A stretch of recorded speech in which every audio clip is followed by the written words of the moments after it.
Chapitre 47 Décès et mariage. Dès son retour de Badr, le prophète, accompagné de Fatima, s'était rendu sur la tombe de sa fille Ruqayya. Ce deuil était le premier qui frappait sa famille la plus proche depuis la mort de Khadija, et Fatima était douloureusement éprouvée par la perte de sa sœur.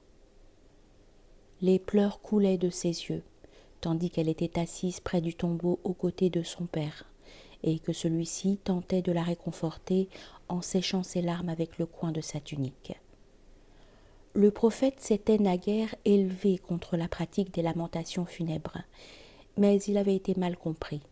Ainsi, alors qu'ils s'en revenaient du cimetière, ils entendirent la voix de Omar qui, sur le ton de la colère, réprimandait les femmes en train de pleurer les martyrs de Badr et la mort de Ruqayya. « Omar, laisse-les pleurer, » dit le prophète. Et il ajouta, « Ce qui sort du cœur et de l'œil vient de Dieu et de sa miséricorde, mais ce qui sort de la main et de la langue vient de Satan. » Par la main, il entendait le fait de se frapper la poitrine et de se lacérer les joues, et par la langue, les cris stridents que les femmes poussaient ensemble en certaines occasions sociales. Fatima était la plus jeune des filles du prophète et elle avait à l'époque une vingtaine d'années.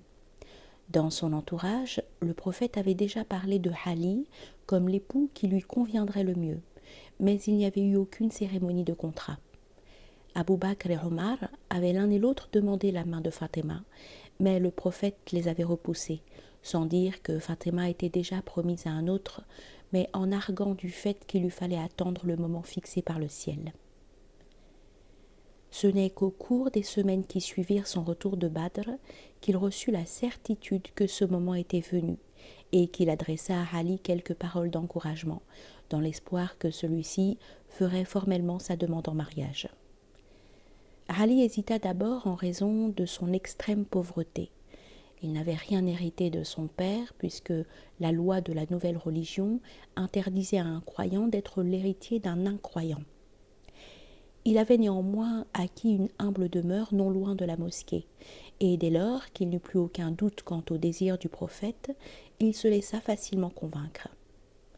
Une fois que le contrat eut été établi, le prophète insista pour que l'on organisât un festin. Un bélier fut sacrifié et quelques auxiliaires apportèrent des offrandes de blé. Abu Salama, le cousin des deux jeunes mariés, était d'autant plus désireux d'apporter sa contribution qu'il était redevable au père de Ali de lui avoir offert sa protection contre Abu Jahl et les autres membres hostiles de son clan. Aussi envoya-t-il son épouse Salama aider Aïcha à préparer la maison pour le jeune couple et à faire les préparatifs du repas. On apporta du sable frais de la rivière et les femmes le répandirent sur le sol en terre battue de la maison. Le lit nuptial se composait d'une peau de mouton et d'une couverture du Yémen en tissu rayé dont la couleur était déjà passée. En guise d'oreiller, elles bourrèrent un coussin de cuir avec des fibres de palmier. Après quoi, elles disposèrent des dattes et des figues pour que les invités puissent s'en servir à discrétion en plus des plats préparés, et elles remplirent l'outre d'une eau qu'elles avaient parfumée. De l'avis unanime, ce festin nuptial fut l'un des plus beaux qui furent célébrés à Médine à cette époque. Au moment où le prophète se retira, signe que les invités devaient laisser seul le jeune couple, il dit à Ali de ne pas s'approcher de son épouse avant que lui-même ne revienne, ce qu'il fit peu de temps après le départ du dernier invité. Ayman se trouvait encore là en train d'aider à remettre de l'ordre dans la maison après la fête. Il y avait de nombreuses personnes avec qui le prophète entretenait une relation spéciale qui n'existait qu'entre lui et elle. Ainsi en était-il avec Ayman. Lorsqu'il demanda la permission d'entrer, c'est elle qui vint à sa rencontre à l'entrée de la maison. « Où donc est mon frère ?» demanda-t-il. « Que mon père et ma mère soient à rançon, ô envoyé de Dieu !» s'exclama Ayman. « Qui donc est ton frère ?»« Ali, le fils d'Abu Talib, » répondit-il. « Comment pourrait-il être ton frère ?» répliqua Ayman, « alors que tu viens juste de lui donner ta fille en mariage ?»« Il est ce que j'ai dit, » répliqua le prophète, et il lui demanda d'apporter un peu d'eau, ce qu'elle fit. En ayant absorbé une gorgée avec laquelle il se rinça la bouche, il la recracha dans le bassin. Puis, Ali étant entré, il le fit s'asseoir en face de lui, et prenant un peu de cette eau dans la main, il lui en aspergea les épaules, la poitrine et les bras. Il appela ensuite Fatima, qui, en pénétrant dans la chambre, trébucha sur sa robe tant elle ressentait de craintes révérentielles vis-à-vis de son père. Il fit avec elle comme il venait de faire avec Ali, et il appela des bénédictions sur eux deux et sur leur descendance. Au cours de l'année qui suivit le retour de Badr, 2 deuils frappèrent la famille de Umar. Le premier fut en la personne de son beau-fils Hunays, qui avait épousé sa fille Hafsa. Il avait fait partie des immigrants d'Abyssinie et le mariage avait eu lieu à son retour. Hafsa n'avait que 18 ans lorsqu'elle devint veuve. Elle était à la fois belle et savante, ayant appris comme son père à lire et à écrire. Voyant combien le décès de Ruqayya avait infligé Uthman, Umar lui offrit d'épouser Hafsa. Uthman répondit qu'il y réfléchirait, mais après quelques jours, il revint dire à Umar qu'il pensait préférable de ne pas se marier pour le moment. Umar fut très déçu et quelque peu blessé par ce refus. Cependant, comme il était résolu à trouver un bon mari pour sa fille, il alla voir Abu Bakr, qu'il considérait comme son meilleur ami, et il lui fit la même proposition. Abu Bakr lui donna une réponse évasive qui le blessa plus encore que le refus catégorique de Uthman, même si l'attitude d'Abu Bakr s'expliquait davantage puisqu'il avait déjà une épouse à laquelle il était profondément attaché, tandis que Uthman était maintenant célibataire.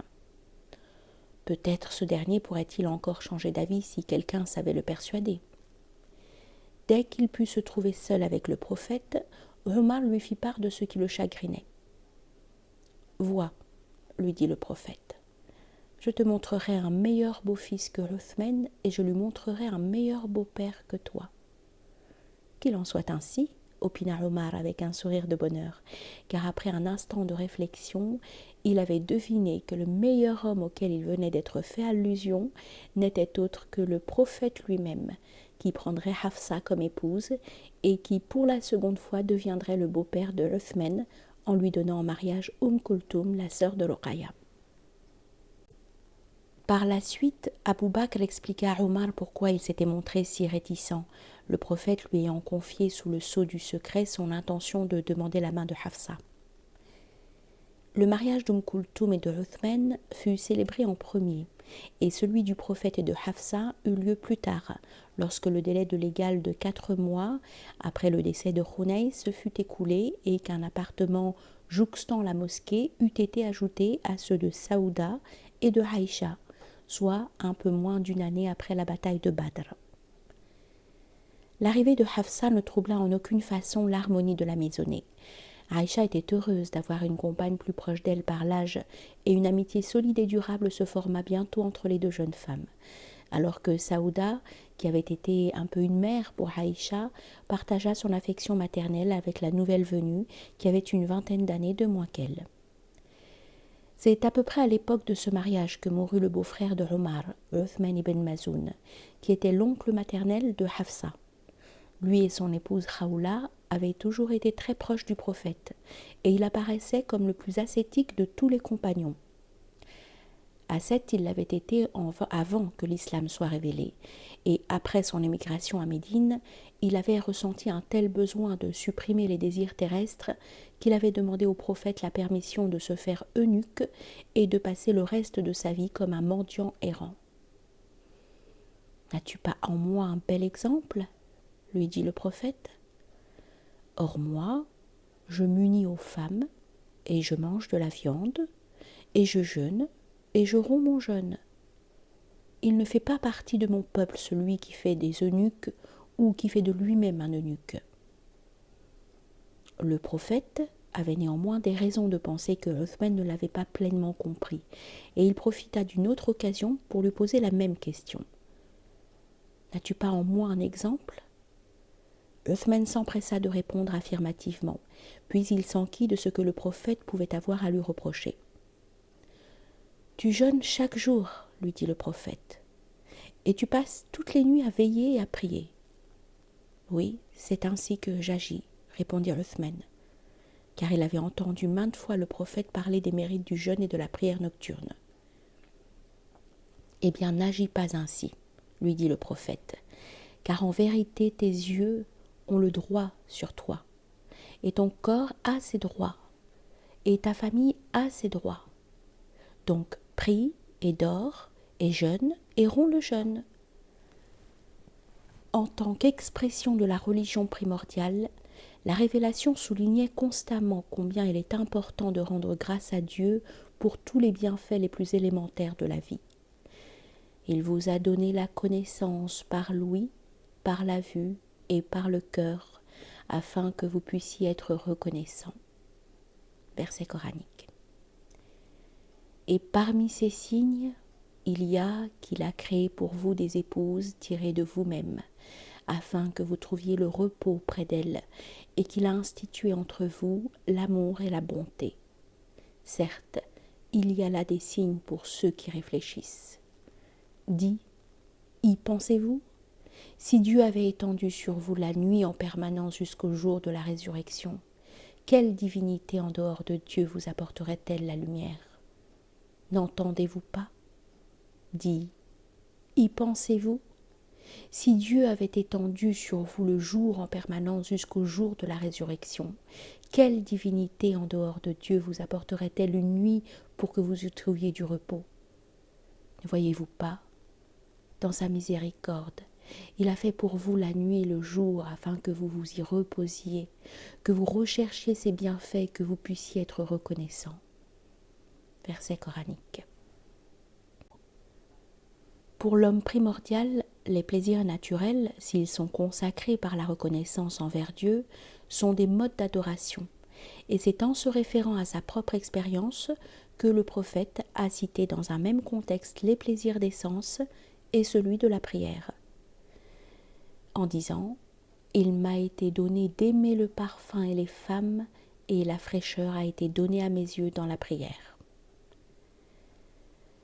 Aussitôt après la mort de Uthman et avant ses obsèques, le prophète alla visiter Khawla en compagnie de Aïcha, et c'est Aïcha qui rapporte ceci. Le prophète donna un baiser à Uthman qui était étendu mort, et je vis ses larmes couler sur la joue de Uthman. Au moment de l'enterrement, le prophète entendit une vieille femme s'adresser aux morts en ces termes. « Sois heureux, père de Saïb, car le paradis est à toi. » Se tournant vers elle avec une certaine brusquerie, le prophète l'interpella. « Comment sais-tu cela ?»« Mais, envoyé de Dieu, protesta-t-elle, c'est Abou Saïb. »« Par Dieu, dit-il, nous ne connaissons de lui que du bien. » Après quoi, pour bien donner à entendre que sa première remarque n'impliquait aucune restriction vis-à-vis de Uthman, mais uniquement vis-à-vis de la femme qui avait dépassé la mesure en parlant de ce dont elle n'avait pas connaissance, il se tourna de nouveau vers elle et ajouta « Il aurait suffi que tu dises « Il aimait Dieu et son envoyé ». Omar fit plus tard l'aveu qu'il avait été quelque peu ébranlé dans l'estime qu'il portait à son beau-frère en voyant que ce dernier était mort sans avoir reçu la palme du martyr. Selon les paroles mêmes de Omar, lorsque Uthman ibn Mazoun mourut sans avoir été tué au combat, il tomba énormément dans mon estime, et je déclarai « Regardez cet homme qui était le plus strict d'entre nous pour s'abstenir des choses de ce monde. Le voici qui n'est pas mort en combattant. » Et Omar continua à avoir cette opinion jusqu'au moment où le prophète et Abu Bakr, étant morts l'un et l'autre, de mort naturelle, il se réprimanda pour avoir manqué d'un véritable sens des valeurs, et se dit à lui-même « Honte à toi, les meilleurs d'entre nous meurent », voulant dire meurent de mort naturelle. Et dès ce moment, Uthman remonta à la place élevée qu'il avait naguère occupée dans son estime.